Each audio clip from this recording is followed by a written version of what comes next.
Bonsoir et bienvenue à tous. Nous voilà au début du parcours en fraternité à l'écoute de la lettre de Saint Jacques. Cette épître est très concrète, un véritable manuel pratique de sagesse et de croissance spirituelle. Le but de ce parcours est de nous aider à grandir dans la foi, c'est-à-dire à la mettre davantage en pratique. Saint Jacques le dit lui-même au début de son épître. Mettez la parole en pratique. Ne vous contentez pas de l'écouter. Ce serait vous faire illusion. Dire que nous croyons ne suffit pas. Il s'agit d'agir avec foi dans le quotidien de notre vie. Avant de commencer, je voudrais vous donner quelques mots sur l'auteur de cette lettre, Jacques. Elle n'a probablement pas été écrite par le Saint Jacques que nous connaissons dans notre paroisse, Saint Jacques le Majeur, fêté le 25 juillet, et dont le corps aurait été transporté miraculeusement à Compostelle, en Espagne, comme le montre la fresque dans l'église Saint-Jacques. Non, l'auteur de la lettre serait probablement l'autre apôtre du nom de Saint Jacques le Mineur, cousin de Jésus, qui fut longtemps responsable de l'église de Jérusalem. Et c'est son expérience pratique qu'il nous livre dans cette lettre. Alors revenons maintenant à l'épître de Saint Jacques. Elle veut répondre à un problème majeur parmi les chrétiens et les catholiques de tous les temps, le manque de maturité spirituelle. C'est vrai qu'il ne suffit pas d'être baptisé pour être chrétien. Nous devenons chrétiens jour après jour, pas à pas, un peu comme on progresse sur un sentier de montagne. Voilà le but de la lettre de Saint Jacques. Nous expliquer concrètement comment grandir dans la maturité spirituelle. Comment devenir un chrétien parfait, au sens d'accompli, de mature. C'est le sens du mot grec téléios qui est employé 5 fois dans la lettre. Bref, l'enjeu, c'est de devenir adulte dans la foi. Commençons maintenant notre étude sur le premier passage. Écoutons le passage d'aujourd'hui. Ma foi comme un guide. Jacques, chapitre 1, versets 1 à 8. Jacques, serviteur de Dieu et du Seigneur Jésus-Christ, aux 12 tribus de la diaspora, salut. Considérez comme une joie extrême, mes frères, de buter sur toutes sortes d'épreuves. Vous le savez, une telle vérification de votre foi produit l'endurance. Et l'endurance doit s'accompagner d'une action parfaite, pour que vous soyez parfait et intègre, sans que rien ne vous manque. Mais si l'un de vous manque de sagesse, qu'il la demande à Dieu, lui qui donne à tous sans réserve et sans faire de reproche, elle lui sera donnée. Mais qu'il demande avec foi, sans la moindre hésitation, car celui qui hésite ressemble aux vagues de la mer que le vent agite et soulève. Qu'il ne s'imagine pas, cet homme-là, qu'il recevra du Seigneur quoi que ce soit, s'il est partagé, instable dans toute sa conduite. C'est étonnant de voir comment Jacques va droit au but sans s'embarrasser de formules de politesse. Après s'être présenté simplement comme un serviteur de Jésus-Christ, dès le verset 2, il dit une chose étonnante. Je cite, « Considérez comme une joie extrême, mes frères, de buter sur toutes sortes d'épreuves. » Comment oser dire cela? En fait, Jacques connaît bien 4 réalités de la vie au sujet des épreuves et des problèmes qu'il veut nous partager. La première chose, c'est que les problèmes sont inévitables. La question n'est pas de savoir si on va avoir des problèmes, mais quand on va les avoir. C'est ce que je dis aux couples qui se préparent au mariage. L'enjeu pour un couple n'est pas d'avoir peur des épreuves qu'il va traverser, mais l'enjeu c'est de réfléchir à comment il va faire face à ces épreuves. Jésus, dans l'évangile de Jean, nous le dit, « Dans le monde, vous avez à souffrir, mais courage, moi, je suis vainqueur du monde. » C'est au chapitre 16, verset 33. Deuxièmement, Jacques nous dit que les problèmes sont imprévisibles. Le mot employé en grec est péripipto, qui veut dire tomber à l'improviste, de manière inattendue. C'est le même mot qui est utilisé dans la parabole du bon samaritain, au chapitre 10 de l'évangile selon saint Luc, le bon samaritain qui est tombé aux mains des brigands. Ce côté imprévisible est certainement mieux. Vous imaginez si nous savions à l'avance les difficultés de notre avenir? Ce serait insupportable. Et d'ailleurs, on comprend pourquoi la Bible, pourquoi Dieu nous demande de ne pas consulter les devins ou autres astrologues qui nous prédisent l'avenir. Ce serait insupportable de connaître à l'avance son avenir. Troisièmement, Jacques nous dit que les problèmes sont variés. Dans notre vie, c'est vrai qu'il y a toutes sortes d'épreuves. Des plus petites, contrariétés du quotidien, telles qu'un retard de train, de bus, de tramway, aux plus grandes épreuves, comme la maladie, le chômage ou le deuil. Quatrièmement, Jacques nous dit que les problèmes sont utiles, et c'est le point important. Qu'ils soient dus aux circonstances de la vie, de manière imprévisible, ou qu'ils soient la conséquence de nos actes, tous les problèmes que nous rencontrons peuvent être utiles. Pourquoi donc? Eh bien, parce que les difficultés de notre vie mettent à l'épreuve notre foi. Or, une foi éprouvée produit la persévérance, l'endurance. On peut même jouer sur les mots en disant que c'est dans l'épreuve que nous ferons la preuve de notre foi. Les problèmes peuvent donc avoir des effets positifs. Peut-être que cela vous choque encore. Pourtant, c'est vrai. Et la Bible nous le dit, pour au moins 3 raisons. La première, c'est que les problèmes, les épreuves purifient notre foi. On pourrait dire que les chrétiens ressemblent à des sachets de thé. On ne connaît sa valeur qu'en le jetant dans l'eau bouillante. Dieu veut faire grandir notre foi en nous donnant des occasions concrètes de l'exercer. Comme dit le psalmiste, je cite au psaume 113, verset 11, « Vous qui le craignez, ayez foi dans le Seigneur, le secours, le bouclier, c'est lui. » Quand tout va bien, c'est facile d'avoir la foi. C'est lorsque les nuages cachent le soleil que nous sommes invités à croire à la présence du soleil. Deuxièmement, les problèmes renforcent notre patience. Persévérance, endurance, patience, ce n'est pas une attitude passive. Le terme grec utilisé pour désigner ce mot parle de capacité à résister sous la pression. Apprendre à supporter la pression. En fait, Dieu nous apprend la patience en n'exaucant pas immédiatement tous nos désirs. C'est très concret. On apprend la patience dans les embouteillages, en acceptant le retard du train sans s'énerver. Dans notre société, on peut avoir presque tout en 2 ou 3 clics, tout de suite, au bout de son smartphone.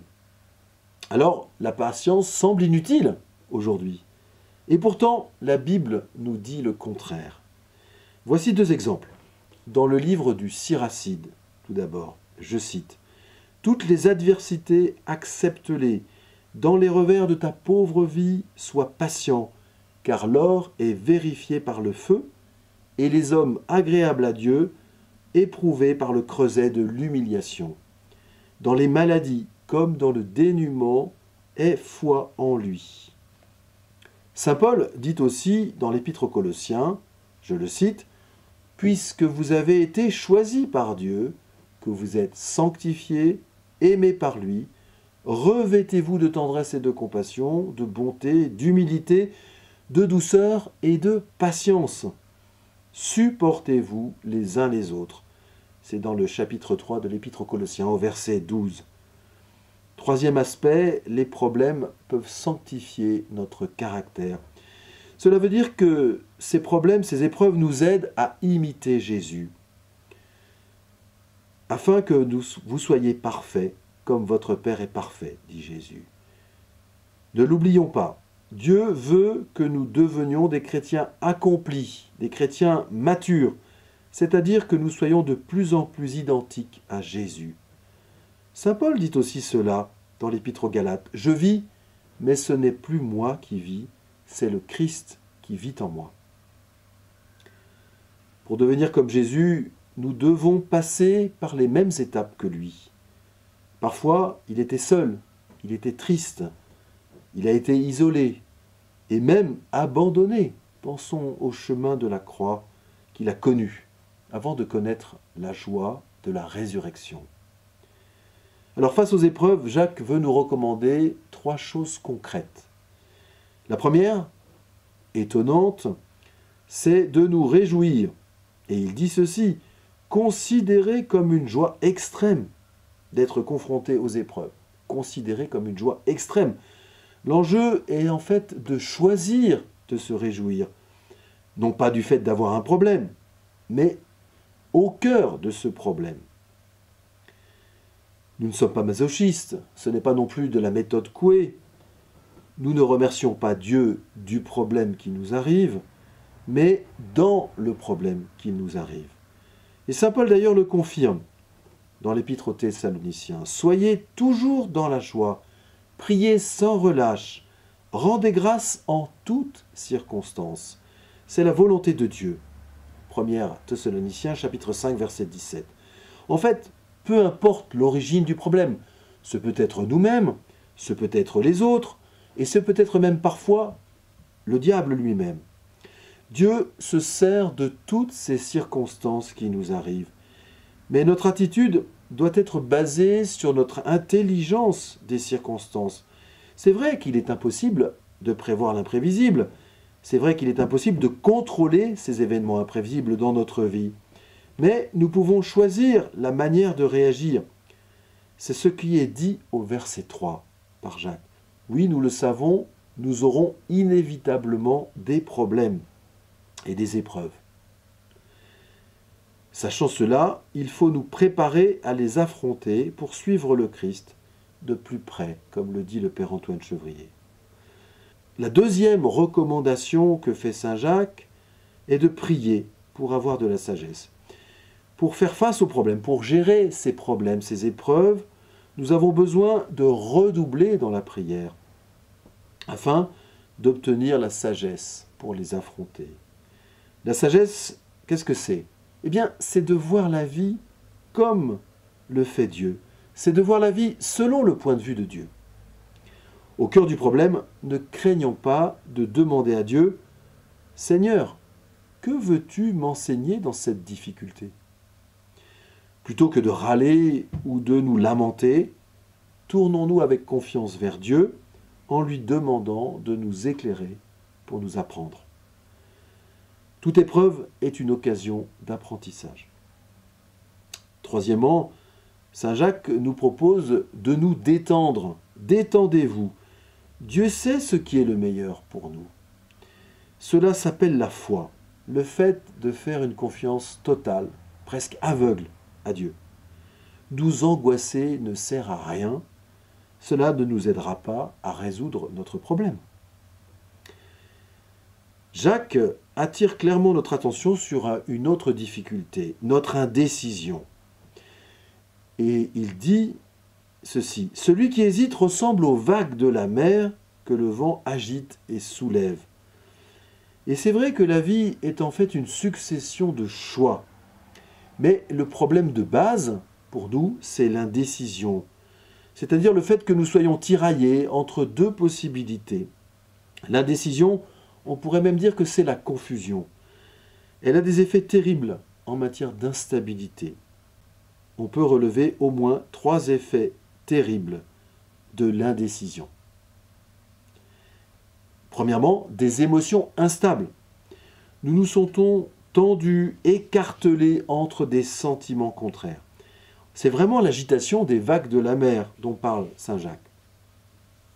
Deuxième effet nuisible de l'indécision, des relations instables. Nous n'arrivons pas à nous engager et cela provoque une grande insécurité dans les relations autour de nous. Par exemple, dans nos relations conjugales ou familiales. Dans la famille, le fait de ne pas décider peut insécuriser nos enfants, qui ont besoin de repères et de stabilité. Troisième effet négatif de l'indécision, eh bien, c'est carrément une vie spirituelle instable. Au verset 7, Jacques nous apprend que l'indécision bloque notre vie de prière et même empêche Dieu de nous exaucer, puisque nous changeons sans cesse de demande. Mettez-vous à la place de Dieu. Comment savoir quelle demande exaucer si cette demande change toutes les heures?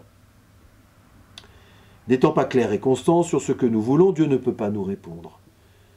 Dieu nous demande de nous décider clairement. Jésus le dit dans l'Évangile selon saint Matthieu. Que votre parole soit oui, si c'est oui, non, si c'est non. Ce qui est en plus vient du mauvais. C'est en Matthieu au chapitre 5, verset 37. Et Jacques d'ailleurs le répète à la fin de son épître. Alors quel est le remède à l'indécision?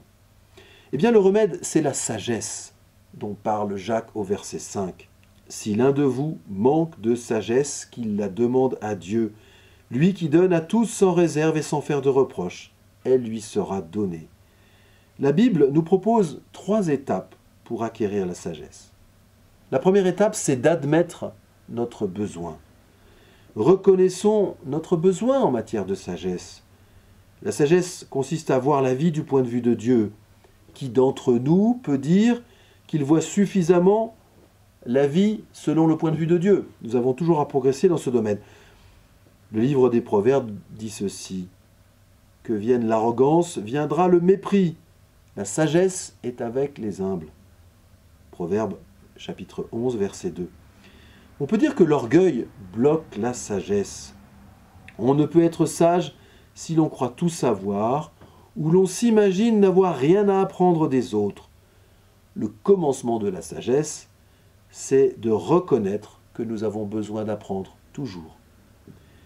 La deuxième chose qui nous est conseillée pour acquérir la sagesse, eh bien c'est tout simplement de la demander à Dieu. Demandons-lui de nous instruire. Exposons-lui notre besoin dans la prière et surtout, mettons-nous à son écoute en lisant sa parole, puisque nous savons que toute sagesse vient de Dieu. C'est ce que dit le livre des Proverbes au chapitre 2, verset 6. Je cite, « Car c'est le Seigneur qui donne la sagesse. Connaissance et raison sortent de sa bouche. » Troisièmement, attendons-nous à la recevoir, cette sagesse que nous demandons. Il s'agit de poser un acte de foi, de croire que Dieu va nous exaucer. Pour cela, il nous faut prier et demander cette sagesse comme l'a fait le roi Salomon. Pour résumer, retenons que nous devons demander avec foi la sagesse pour sortir de l'indécision et de l'instabilité dans notre vie chrétienne. Grâce à la sagesse que Dieu nous donnera, nous verrons la vie avec son regard et nous aurons le courage de prendre les décisions nécessaires pour progresser dans notre vie chrétienne. Demandons au Seigneur de nous guider pour demander avec foi la sagesse dont nous avons besoin pour grandir dans la maturité spirituelle. Amen.